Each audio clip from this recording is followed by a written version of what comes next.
Isang mapapalang umaga at araw po ng Miyerkules sa inyong lahat, mga minamahal kong kapatid. Ngayon po ay Miyerkules sa loob ng ika-29 na linggo sa karaniwang panahon. Binabati ko po ang mga supporters, mga viewers and followers of our daily gospel reflection. Pagbati din sa mga minamahal naming deboto ni San Antonio ng Padua at ang aming pasasalamat at pagbati sa mga benefactors o mga taong tumutulong sa pagtataguyod ng parokya at pambansang dambana ni San Antonio ng Padua. Lubos po ang aming pasasalamat sa inyo, pinapanalangin po namin kayo, at sana po kayo ay nasa ligtas na kalagayan. Patuloy po nating ipagdasal ang isa't isa. Welcome po sa ating Daily Gospel Reflection. Sama-sama po nating pagnilayan ang mga salita ng Diyos mula sa mabuting balita para sa araw na ito.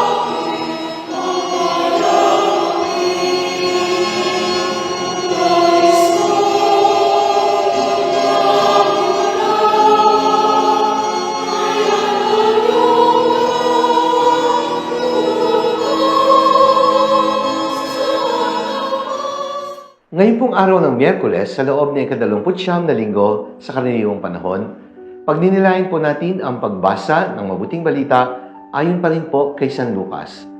Karugtong po ng Ebanghelyo kahapon ang Ebanghelyo ngayon mula sa ika-12 kabanata, mga talata 39 hanggang 48. Ang pamagat po na ibinigay ko sa ating pagninilay para sa araw na ito ay nagsasabing, "We are called to be prepared."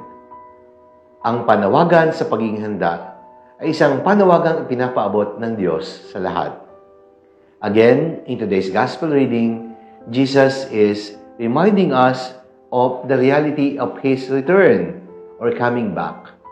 Sigurado na muling magbabalik si Jesus. Hindi po ito isang posibilidad. Ito ay isang katiyakan.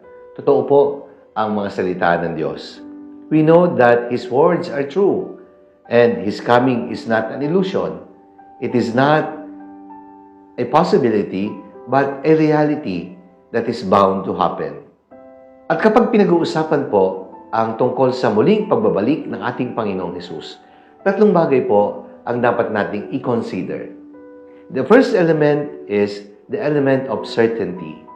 Tiyak, sigurado. It is bound to happen. It is not a possibility. It is a certainty, meaning talagang mangyayari sa takdang panahon. And the second element of this coming is the element of unpredictability. Alam natin na magaganap. Tiyak ang pangyayaring ito, subalit hindi natin alam kung kailan. It can happen anytime, and most likely at a time we least expect, as the Gospel reading suggests. Sapagkat hindi natin alam ang araw ni ang oras, kaya dapat tayong maging handang palagi. Alam nating darating, pero hindi natin alam kung kailan. Alam natin na may exams kung ikaw isang mag-aaral, pero hindi mo alam kung anong mga test questions na ibibigay. Alam nating lahat ay may katapusan sa mundo. Subalit, hindi natin masagot kung kailan magaganap ang katapusang pinag-uusapan. Alam nating lahat na tayo ay mamamatay. Certainly, it will happen. Pero hindi naman natin alam kung kailan. Sapagkat hindi naman sasabihin ng Diyos kung anong eksaktong paraan, kung ano ang eksaktong araw, at kung sa anong eksaktong oras na mangyayari ito. Bagamat alam natin na tayong lahat, sa ayaw at sa gusto natin, haharap tayo sa katotohanan ng paglisan natin sa mundo. Calculation and the act of speculating are of no use and value because it is only a waste of time. Kaya sa halip na mag-calculate, sa halip na mag-speculate, ihanda na lang ho natin ang ating mga sarili. Sapagkat ang taong tapat at naniniwala sa Diyos at laging may puwang ang Diyos sa kanyang puso, ay palaging handa. Anumang mangyari, kailanman mangyayari, ang mahalaga, tayo ay tapat at ginagawa natin kung ano ang niloloob ng Diyos. Doing something that is beyond our limitation is simply useless. How can we know something we cannot really know?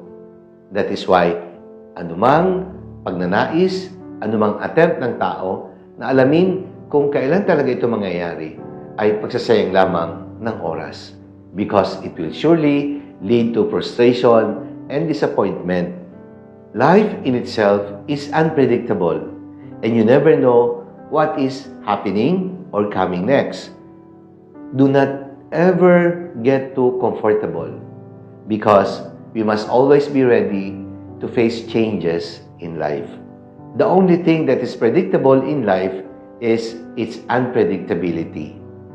Sabi po ni Erwin Lutzer, spiritual maturity is marked by being comfortable with the unpredictability of God. Because God is full of surprises. God is filled with unpredictabilities.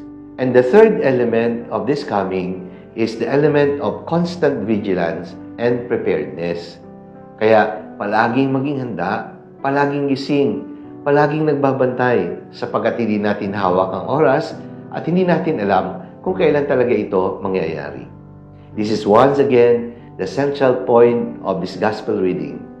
Hindi ho nalalayo sa temang Ebanghelyo kahapon na may kinalaman din sa pagiging handa. This gospel passage is also a call to responsibility. It is doing what is expected of us all the time and in all situations. Much will be required for a person entrusted with much, and still more will be demanded of the person entrusted with more. Sinasabi po yan ngayon sa ating Ebanghelyo. It is both knowing and doing the will of God that matters most kapag pinag-uusapan po ang tungkol sa pagiging handa. As a true warrior is always vigilant, and so is the true disciple and servant of God. Inaasahan na po sa atin ng Diyos yun. Kung tayo ay tunay at tapat, kailangan kakitaan tayo ng pagiging handa palagi. Always do what is right. Because Jesus will come and He will come back when the time is right.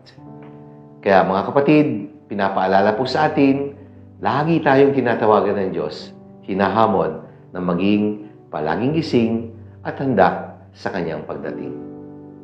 Manalangin tayo. Ama naming makapangyarihan, maraming salamat po sa panahon na ibinibigay mo sa amin. Palagi nawa kaming maging gising at handa sa anumang oras na ikaw ay dumarating sa aming buhay. Dumating ka sa iyong pagkakatawang tao, darating ka sa wakas ng panahon. Dumarating ka araw-araw sa aming buhay at karanasan. At darating ang panahon na darating ka upang tawagin kami at kami humarap sa katotohanan ng kamatayan. Maging gising nawa kaming palagi at handa sa anumang paraan na yung pagdating sa aming buhay. Amen. Maraming salamat po, mga minamahal kong kapatid. Sana po nagustuhan nyo at nakatulong ang ating pagninilay sa araw na ito. Sakaling nagustuhan po ninyo at nakatulong, i-like po ninyo at i-share. Ibahagi natin sa ating mga mahal sa buhay, mga kaibigan at mga kakilala, ang mensahe ng Ebanghelyo araw-araw. Let us fill the world with the message and power of God's words.